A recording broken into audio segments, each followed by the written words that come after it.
नमस्कार दोस्तों।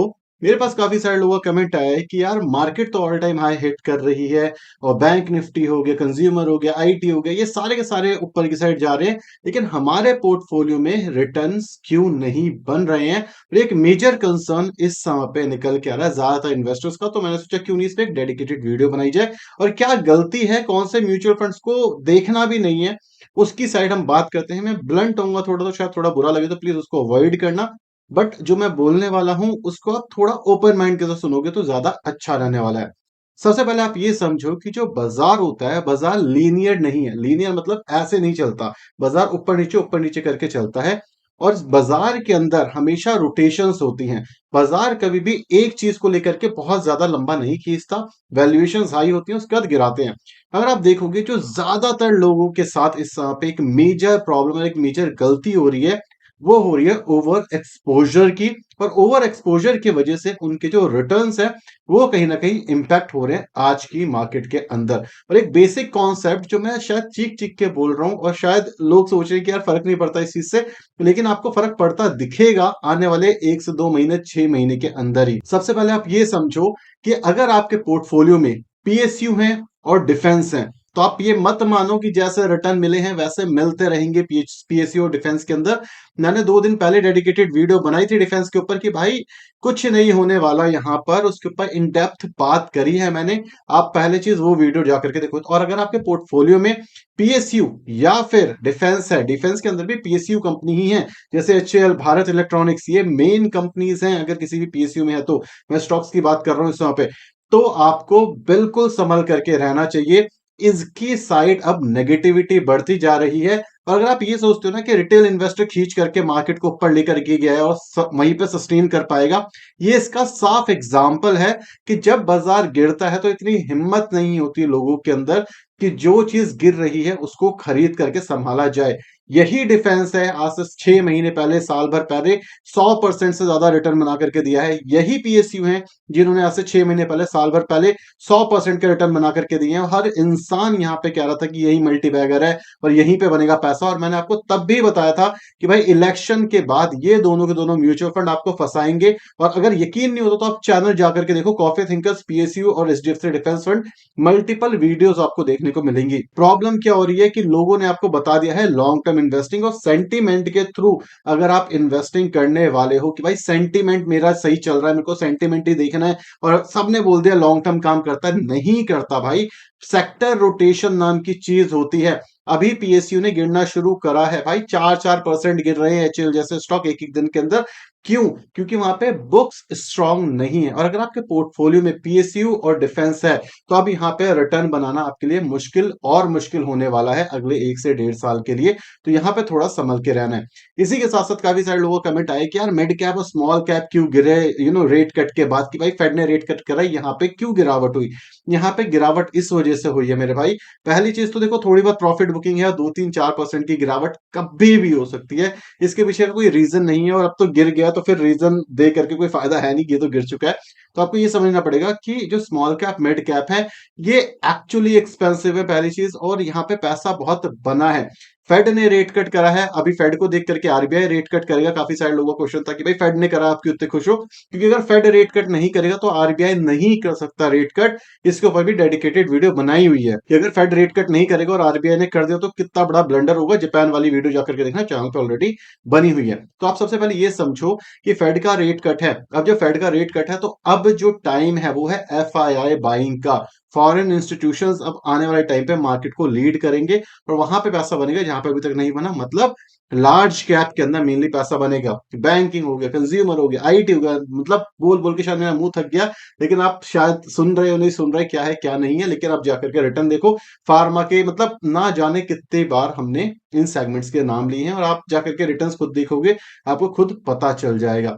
अब बात करते हैं कि भाई एग्जैक्टली प्रॉब्लम क्या है। देखो, अगर आप ओवर एक्सपोजर लेते हो किसी भी चीज के अंदर, अगर आप एक वेल डाइवर्सिफाइड पोर्टफोलियो नहीं बनाते हो, तो बहुत बड़ी दिक्कत होने वाली है आपको आने वाले टाइम के अंदर।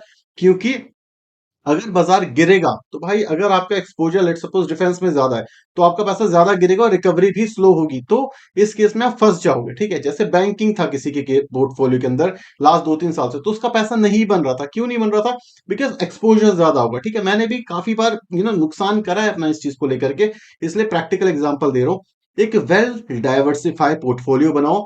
स्मॉल कैप इस समय पे ओवर एक्सपोजर वाले गेम के अंदर नहीं है। आपको कोई भी बोल रहा है इस समय पे कि स्मॉल कैप के अंदर पैसा डालो, लॉन्ग टर्म में पैसा बनेगा, लॉन्ग टर्म में पैसा बनेगा। जो हाल डिफेंस के हो रहे हैं इस समय पे, जिस दिन बाजार गिरना शुरू हुआ स्मॉल कैप के भी होंगे। तो पोर्टफोलियो को बैलेंस करो। स्मॉल कैप पोर्टफोलियो का हिस्सा होना चाहिए, स्मॉल कैप पोर्टफोलियो नहीं होना चाहिए।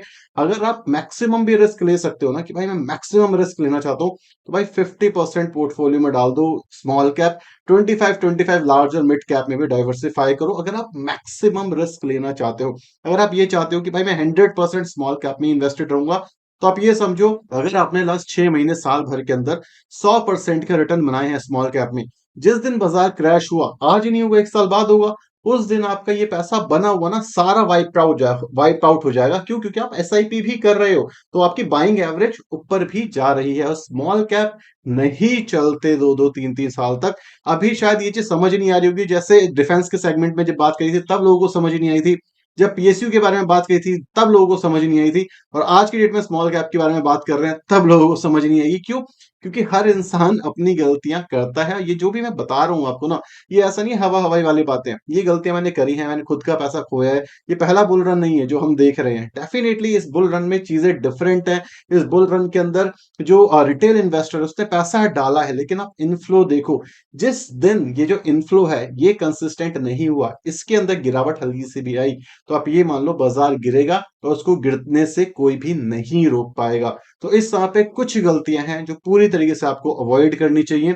सबसे पहली गलती, अगर आप डिफेंस के अंदर पीएसयू के अंदर इन्वेस्टेड हो, बहुत सारा पैसा इन्वेस्टेड है, तो भाई थोड़ा सा सेफ खेल लो। ये शायद वार्निंग देते हुए मुझे काफी टाइम हो चुका है, कल भी वीडियो बनाई है तो मैं दोबारा से सेम चीज बोलूंगा।